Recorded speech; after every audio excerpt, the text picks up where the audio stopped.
Hello friends, welcome to Banking Frontiers. This is Manoj Agrawal. I am the group editor. Today I am doing an interaction with Jaya Vaidyanathan. She is the CEO of BCT Digital, an emerging company in the area of financial solutions, technologies for financial services companies. So welcome Jaya, welcome to the program. So my first question is this, in the digital ecosystem, can loan related frauds really scale up very quickly? And if so, what weaknesses do they typically exploit? Post pandemic, you would have seen that a lot of your credit card transactions don't go through. You get a call right from a central agency asking you if you indeed made the transaction. So the question of digital ecosystem is all encompassing in a sense that post pandemic, due to the worldwide economic crisis, the number of frauds have also increased. And that cannot be denying that introduction of new digital channel exposes a number of different types of frauds, including cyber-related frauds. It's not just because it's digital. It's just that the more you open up to new channels, the more you onboard, the more the number of transactions, the more liability of whatever could happen through a digital channel. But if you ask, does loan fraud happen because digital transactions have been opened? The answer is no. The loan frauds that we see comes from, fraud. If you look at generally NPAs, right?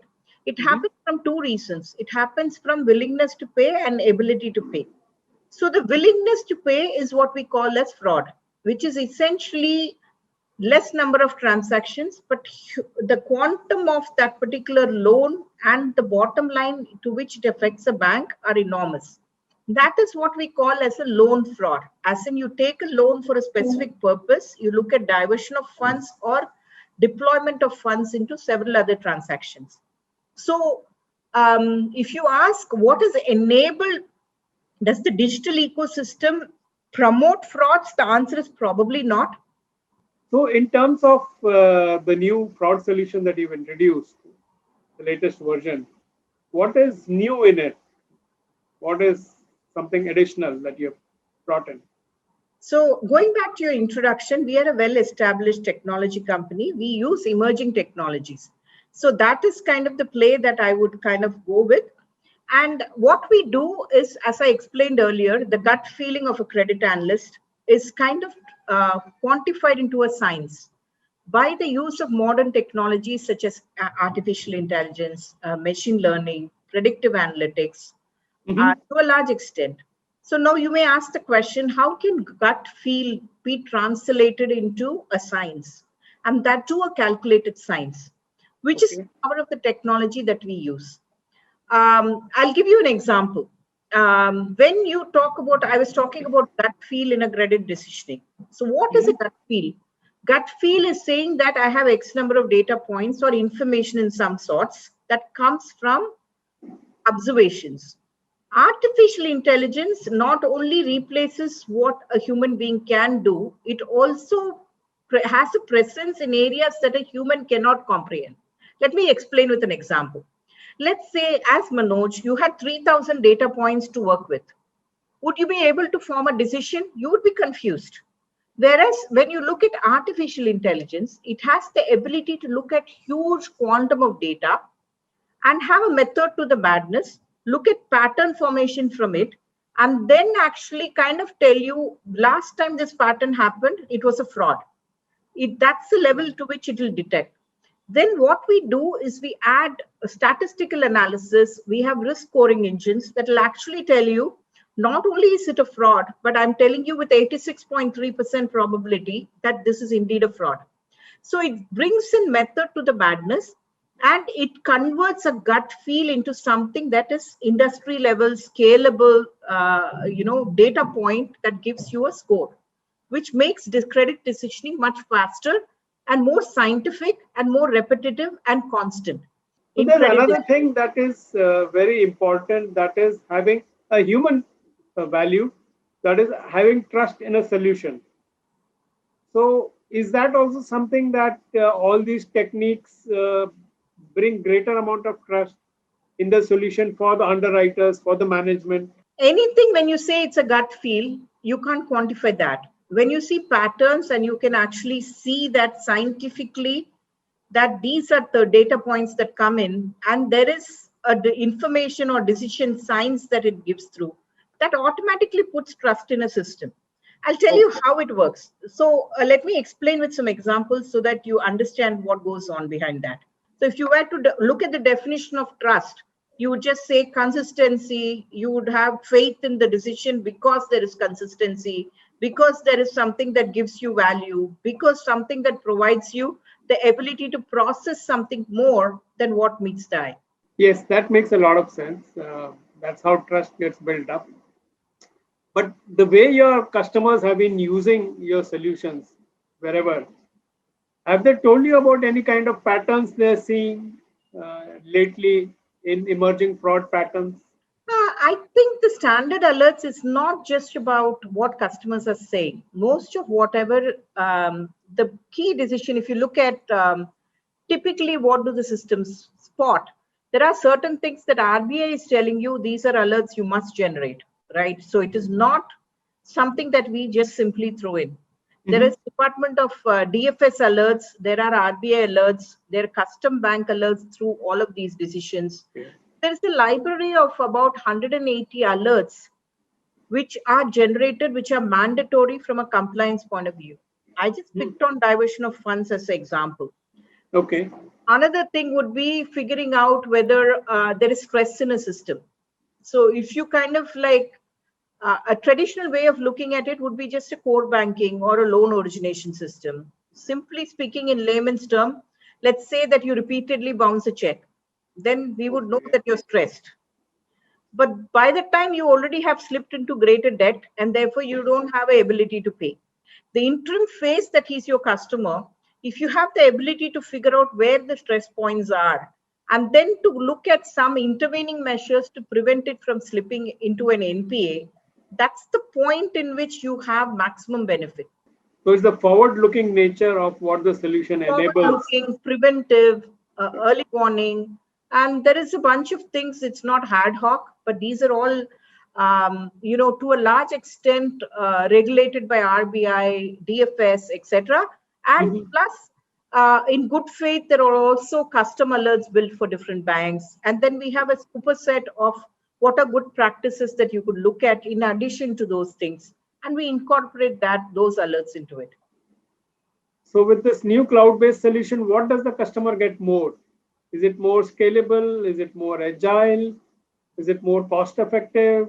Or it's something a else? combination of all of that. On-prem is always a capital expense. It's more, like you mentioned, it is also something that takes more time because it's like, again, the number of customizations you have. It's more a question of, could you kind of quickly get up and running?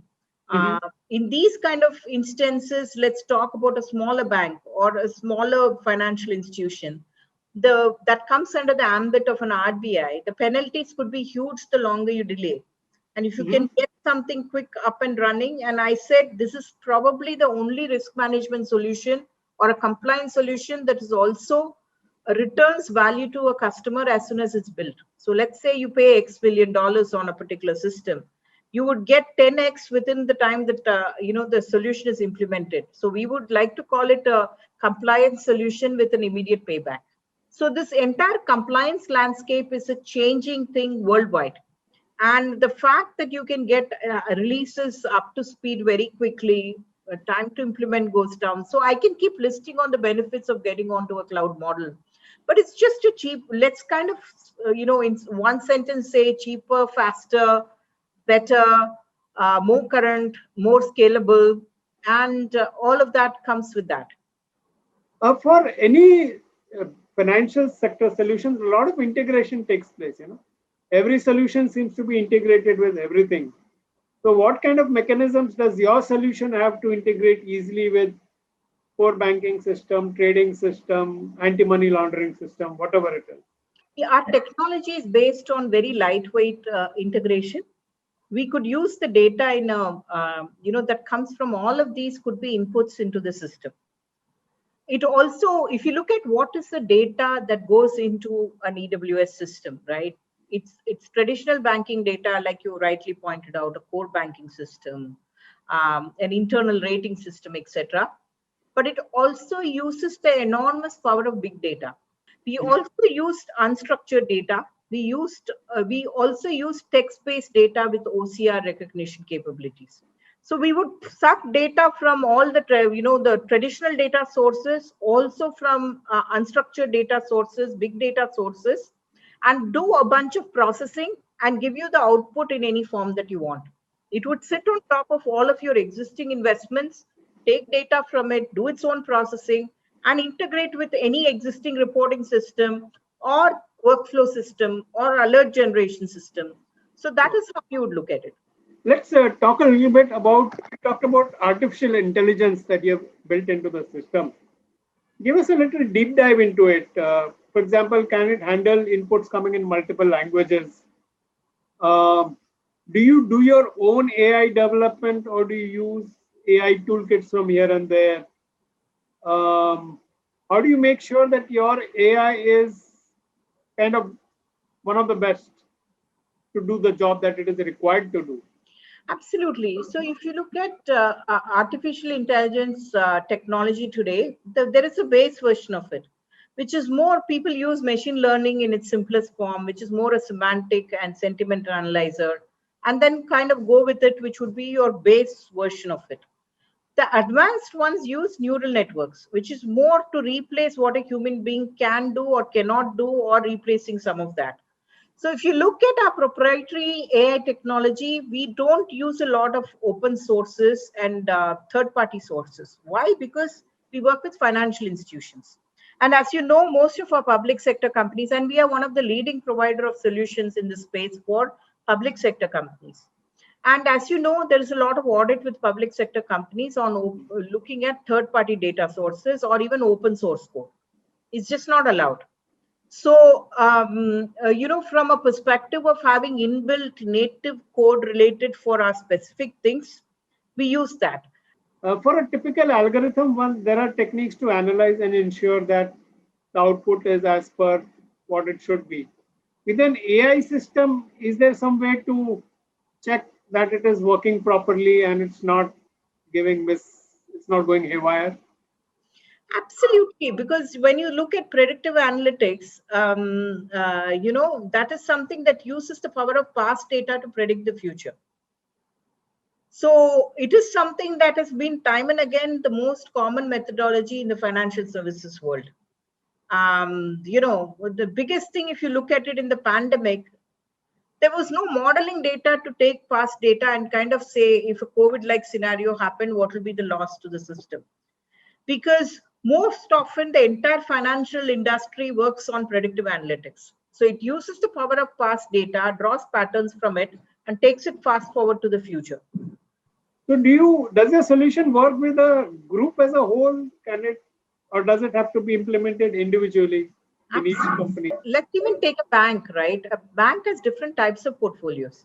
It has a corporate portfolio, it has a retail portfolio, it could have an agri portfolio, it will have MSMEs, it will have SMEs. Yes. And it will have a sectoral influence on different sectors. Our job is to basically give you what is an early warning alert, for example, into any of those components. And it's an aggregate of different components.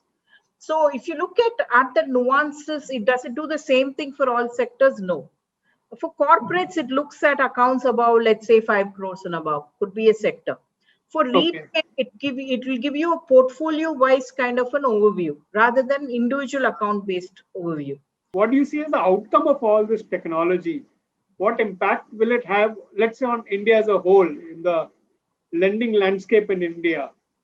Do you think that lenders will be able to lend more confidently having tools like this in their kitty? Absolutely. If you look at banks have their own struggles these days. I mean, we did see examples of big banks that are revenues going great.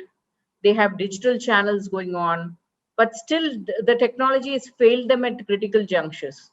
And therefore, they can't even issue credit cards now. You know who I'm talking about, right? So I think it is more about not just opening in digital channels, but also investing in fundamental infrastructure at the middle office and the back office level.